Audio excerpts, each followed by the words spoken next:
Babacar maa ngi lay nuyu bu baax a baax di nuyu sa mbokk téléspectateurs yëpp di nuyu également El Hadj Ndiogou di wax ne kontaan nañ di ñëw ci seen émission comme ni nga ko waxee ñoo ngi jëm ci tabaski te ku wax tabaski di nga wax xar te xar yi aussi tamit ñu war leen choisir parce que xam nga xar yu bëri tey amaana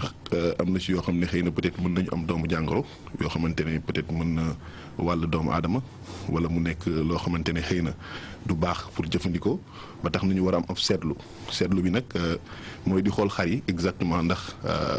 amul yenn yoo xamante ne xëy na peut-être xam nga ils sont pas des spécialistes certes au moins ñu am seetlu ci xar bi ndax balaa ngay jënd xar war nga xool ndax est-ce que xar bi ngay jënd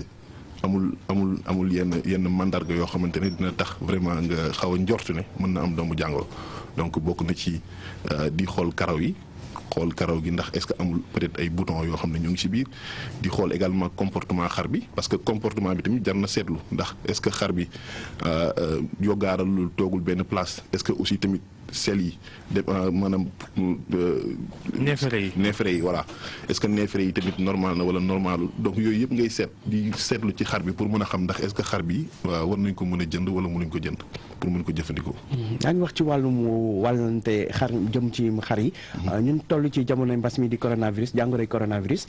est-ce que loolu day firndeel ne xar yi mën na wàll nit ñi jàngoro ji. waaw je pense que à l'état actuel où nous sommes gisaguñu en tout cas benn cas de contamination yoo xam ne xar yi am nañ ko. ci monde bi présentement amagu fi te gisaguñu aussi que ne ruminants yi mën nañ ko joxe mais am na yenn espèce yu mel ne comme ay xaj ak ay muus yoo xam ne gis nañ ne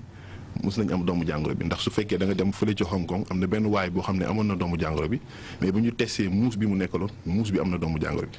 boo demee aux États-Unis aussi am na beneen waay boo xam ne nekkoon na ci benn parc bi mu nekk ak segg bi ñu testé segg bi amoon na doomu jàngoro bi mais à l'état actuel où nous sommes xar yi amaguñ ko mais nag il faut faire très attention parce que j'ai l'habitude de le dire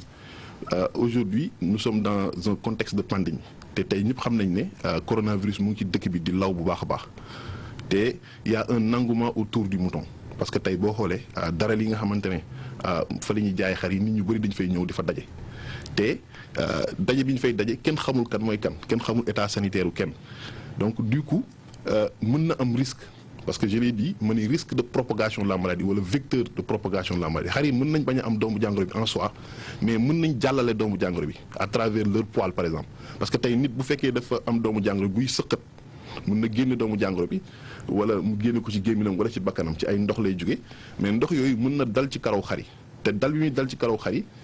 mën na fa yàgg te nit mën na ñëw jël loxoom teg ko ci karaw xar yi daal di jël doomu jàngoro bi moo tax ma ne il faut que nit ñi bu ñuy jënd dañuy làmb xar yi rek. voilà te dañuy làmb moo tax ma ne nañu def nànk ñoo ngi jëm ci tabaski te ñëpp dañ fay daje donc nañu jël les mesures barrières bokk na ci mesures barrières yooyu maanaam di raxas seen loxo ak saabu eau de javel parce que tey ñun xam nañ ne doomu jàngoro bi ñu nekkal muy le coronavirus doomu jàngoro boo xam ne c'est un virus enveloppé parce que ñaari type virus moo am y a ce qu'on appelle les virus nus y a ce qu'on appelle les virus enveloppés les virus enveloppés nag muy nga xamante ne dañu am benn enveloppe mais enveloppe bi ñoom dafa riche en graisse bi mu riche nag tax na ba du résister yenn xeetu détergents yi lu mel ne saabu lu mel ne eau de javel lu mel ne aussi alcool yenn solution hydroalcoolique yi ba tax na suñu utiliser saabu wala ñu utiliser eau de javel wala ñu utiliser yenn solution hydroalcoolique yi facilement dañuy mën a rey doomu jàngoro bi moo tax ñu ne nit ñi nañ def nànk bu fekkee au niveau des points de vente mën nañ fa def ay dispositifs de lavage des mains nit ñi di ko def wala koy dem tamit nga jël say matukaay soo mënee am sa gel hydroalcoolique nga yóbbu ko boo demee nga mën a nettoyer sa loxo soo raayee xar yi ba pare nga nettoyer sa loxo mais aussi tamit bu fekkee da nga jënd xar bi yóbbu ko sa kër tamit boo ko yeggee balaa nga koy dugal sa kër na nga ko sang parce que xar bi mën na yóbbaale doomu jàngoro bi tamit sa kër te su egsee sa biir kër mën na fa bàyyi doomu jàngoro bi te su boobaa mën na indi jafe-jafe moo tax ñu ne nit ñi jël seen matukaay fagaru di sol seen i masque aussi bu ñu duggee ci dara lii. parce que léegi bu weesoo coronavirus gi ñu jàpp ne xëy na xar mënu ko wàll nit. wala beneen mala mënu ko wàll nit. ginnaaw tabaski moom li ñuy jëfandikoo ci xar bëri na. yan jàngoro moo mën a jóge ci xar dem ci nit ak nees koy moytoo ak nees koy xàmmee. waaw jàngoro yi mën a jóge ci xar dem ci nit bëri na parce que xam nga en dehors des animaux yi nga xam ne c'est des animaux sauvages souvent yi nga xam ne ñoom ñooy indi maladies yi nga xam ne souvent mooy indi pandémie wala épidémie yi. rabu àll yi waaw am na ay maladies yu mel ne tuberculose par exemple tuberculose bii ñuy wax mën na jóge ci mala dem ci nit te tey lu ñu koy ràññee mooy tey boo rendee xar bi souvent tuberculose ci boo ubbee abaa yi maanaam ci poumon yi wala ci butit yi waaw wala ci foie bi lu ci bëri daf fay nekk mën na dem sax ba généraliser wu tey boo xoolee poumon yi souvent da ngay gis da ngay gis souvent genre nodule yoo xam ne dafay am ci poumon yi nodule yoo xam ne dafay xaw a jaune xaw a grisâtre mel ne lu am pu ci biir tey boo ubbee yàpp bi rek boo ubbee yàpp bi rek su fekkee dafa am carcasse boo xam ne dafa am tuberculose rek. te loolu nit ñi bu ñu reyee seen xar loolu la ñuy gën njëkk a jëfandikoo mooy res wi. te mën naa am ay affaire yu ca ne. mën na am moo tax nag seetlu baax na nit ñi seetlu parce que lii doon idéal sax mooy nit ñi ñëpp ñu mën leen a parce que dans les pays développés noonu lay demee. souvent dañuy jël mala yi yóbbu leen ci abattoir yi vétérinaires yi saytu leen ñu mën leen indiwaat mais malheureusement. bu fekkee Sénégal dëkk boo xam ne c'est un pays en développement xëy na amuñu moyens yooyu mais nit ñi ñoom war a am seetlu parce que tey war nañu xool est-ce que amul genre mandarga yooyu noonu ci biir xëtër yi nga xamante ne moom. ba lu ñuy seetlu aussi dañuy xam problème bi mooy problème communication xëy na yéen bu ngeen di wax ak nit ñi. yéen leen ñu ngeen xam te loolu moo amul. ah non am na ñun ñoo ngi wax dafa des. ñoo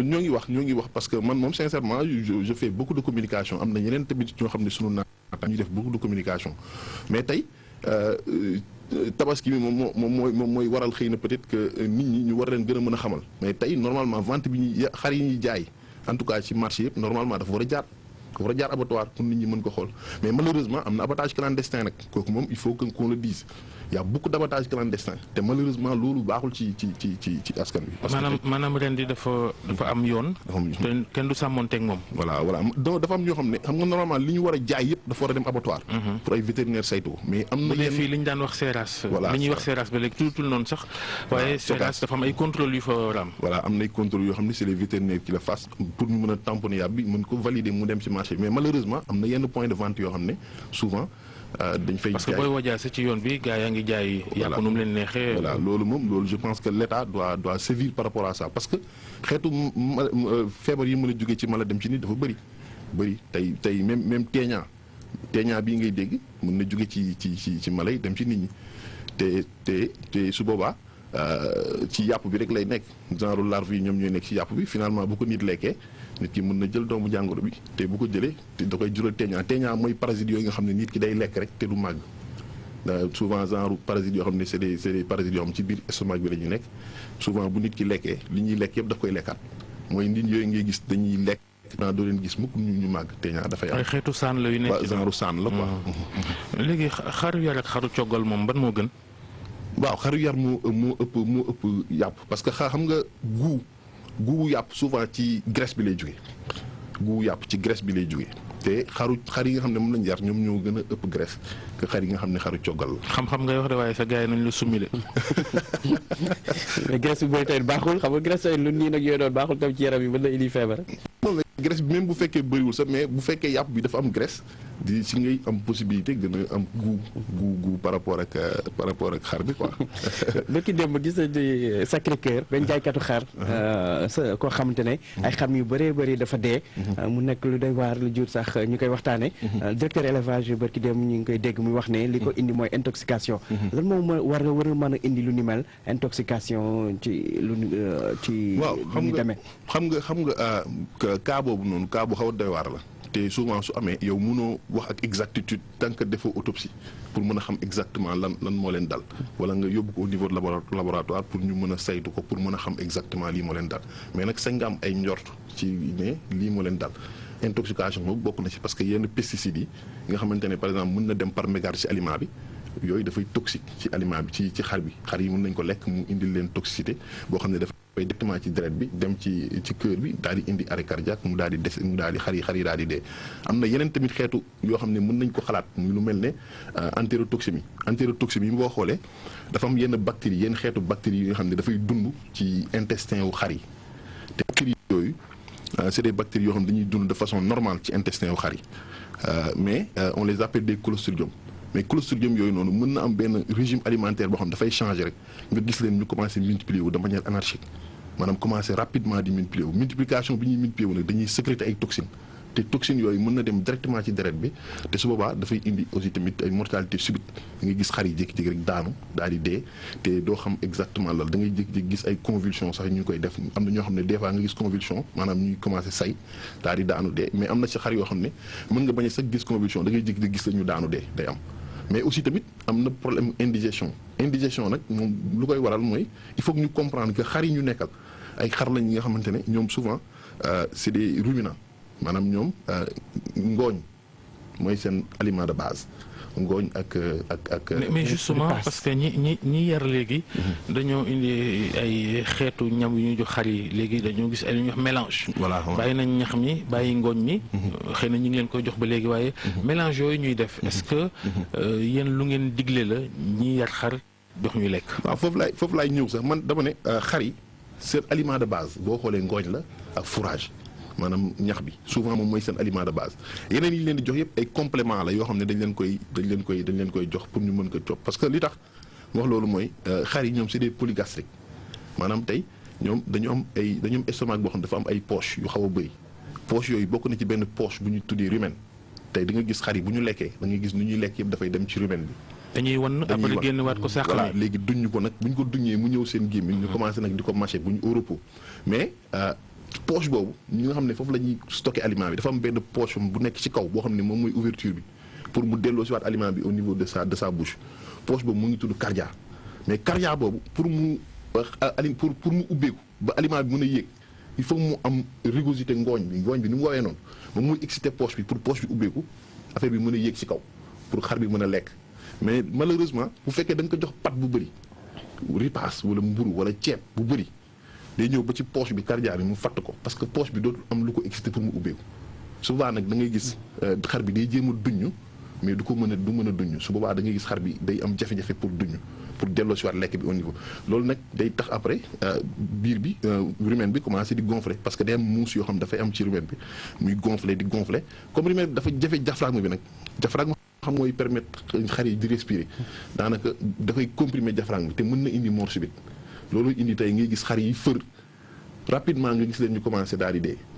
loolu moo ko indi maanaam xar yi tey seen aliment de base ngooñ la nañuy utiliser ngooñ bi lu bëri mais mélange bi baax na de mën nga ko utiliser. mais complément ripaas parce que dañuy wax ni xar tamit bu ñu waxee xar ngooñ la ñuy wax ripaas. waaw ripaas bi moom mélange bi yëpp c'est des concentrés. ay concentrés la ak rakkal itam. ak rakkal yëpp c'est des concentrés. mën na ñëw quoi mais en complément. mais li gën moom mooy nga jox leen ngooñ nga xam ne moom la ñuy lekk. nga teg ko de manière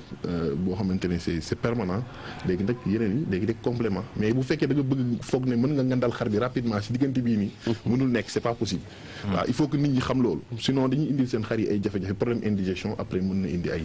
souvent ay mortalité yoo xam ne dafay jaaxal nit ñi yéen syndicat médecin vétérinaire yi lan mooy seen xalaat ci coow li nga xam ni moo am ca Ranérou Ferlo mbirum gazelle oryx yi ñu tudd ministre environnement moom Abdou Karim Sall nga xam ne moo njëkk a tabaski ñëpp ndax am na ñaari kéwél yu mu jëfandikoo yéen loolu nu ngeen ko gisee. waaw xam nga loolu moom boo xoolee pour ñun erreur la boo xam ne le ministre def na ko parce que tey je pense que même bu ñu leen di jàpp waroon nañ seet nu ñu leen jàppee parce que tey gazelles yi c'est vrai que dañ leen indi fii parce que gazelles yi c'est des gazelles yoo xam dañ leen transporter indi leen Sénégal c'est pas des gazelles yoo xamante ne fii lañ nekkoon. 2019 am na suñu benn doyen sax bu tudd docteur Niang daanaka moo supervisé woon bi gazelles yi di jógee fële di ñëw donc transporter gazelles yi amul jafe-jafe mën nañ leen transporter mais ak nu ñu leen di transporter xëy na peut-être que yooyu moo indi mortalité yi nga xamante ne tey moom moo am si kii bon man nag maîtriser wu ma quand même le dossier carrément ba di si mën di wax mais je sais que ne daal transporter gazelle warul nekk problème maintenant le problème c'est que nan lañ leen di transporter ak comment nan yan conditions lañ leen yóbbu parce que yooyu il faut des spécialistes ñu ñëw xool exactement nan la ñuy def parce que nay tey d'après yenn information yi ma dégg xaw ma ndax est-ce que c'est vrai ou pas mais su fekkee noonu lañ leen transporter c'est problématique. yéen syndicat ngeen syndicat des médecins vétérinaires ku wax syndicat wax ay revendications. ay ñaxtu ngir aar liggéeykat yi médecins vétérinaires yéen lan mooy seen i tawat. waaw suñu tawat moom surtout au niveau de l'administration moom xaw na doy waar parce que tey boo xoolee les conditions des vétérinaires dans l'administration sont très difficiles sincèrement parce que tey ñun dañu génn ci benn école bu tudd école inter-état des sciences et médecine vétérinaire de Dakar nekk fa am fa diplôme génn fa am diplôme d'état boo xam ne waa faculté de médecine ñoo ñu ko jox au même titre que les médecins les dentistes et les pharmaciens ak les médecins vétérinaires militaires mais dañuy constater que suñu ñëwee au niveau de l'administration tous les corps dont je viens de citer mooy médecins yi dentistes pharmaciens yi ak médecins vétérinaires militaires yi nga xam ne sax ñu ñoo bokk classe jàngandoo génnandoo amandoo le même diplôme tous ces corps-là sont classés à la hiérarchie A1 spécial A spécial ñun nag les vétérinaires ba léegi ñu bàyyi ñu hiérarchie A. parce que yéen docteurs vétérinaires les docteurs vétérinaires civils je parle les docteurs vétérinaires militaires ba léegi ñoom tamit classe xam nga loolu raisonnable lul sax quoi parce que mënuma comprendre yow tey ngeen bokk diplôme jàngandoo génnandoo école am même le même diplôme bokk classe ngeen génn ñu ne non kii moom moo diplôme moo gën ci sa diplôme xam nga loolu raisonnable lul depuis le début moo tax ñun bi ñu duggee au niveau de l'administration. est-ce que docteur vétérinaire yi ñi yor seen mbiru bopp ëppul ñi nga xam ni ñooy ay fonctionnaires. parce que au niveau de l'administration ñun matuñu sax 100 te nit ñaa ngi dem parce que tey xoolal boo xoolee 40 docteurs vétérinaires lañ jëloon en 2016 40 docteurs vétérinaires 20 yi dem nañ parce que ndax ay conditions yoo xam ne c'est des conditions yoo xam ne dafa metti parce que tey privé bi moo gën a fay aussi tamit yenn organismes yi yu mel ne FAO affaire yooyu vraiment ñoo gën a fay te vétérinaire di leen di soxla foofu tey ñoo ngi nekk à peu près ay 60 et quelques ñoo ngi nekk à peu près ay 80 et quelques vétérinaires mais 20 yi dem na donc nous sommes autour de 60 tey actuellement am na beneen vague buy waajal dem am na boo yoo xam ne jël nañ leen sax récemment ñoom nangu ñëw parce que conditions yi normalul te loolu mënuñu ko comprendre. c'est vrai que ñàkk yemale boobu ci diplôme bi comme ni nga ko waxee. ay spécial ak A1. léegi li ngeen ci def ndax yegg ngeen ko kilifa yi. ak lan leen ci wax. waaw c'est vrai que depuis boobu ñu ngi def ay démarches te d'ailleurs sax def nañ ay démarches yoo xamante ne le président de la République Macky Sall macha allah comprendre na. parce que boo xoolee 65 ans yi dañ kii xam nga. dañ defoon benn décret envoyé ko à la présidence pour def les 65 ans yoo xam ne les médecins les dentistes les pharmaciens tëpp vétérinaires civils yi mais président Macky Sall ci boppam moo leen ne. et les vétérinaires il faut les mettre dedans en plein conseil des ministres kon mu wan la ne kon moom suñu tawat xam na ko mais tawat bi nag yeggagul parce que ñun dañu bëgg ñu jox ñu hiérarchie à un spécial. jërëjëf voilà docteur Alioune Badara Kane Diouf njiital syndicat médecins vétérinaires yu Sénégal jaajëf. Alaaji Ndiogou Diène jaa ngeen jëf mbokk yi yéen doog jàmm. Faites confiance à CCBM Automobile, le concessionnaire de la prestigieuse marque Volkswagen.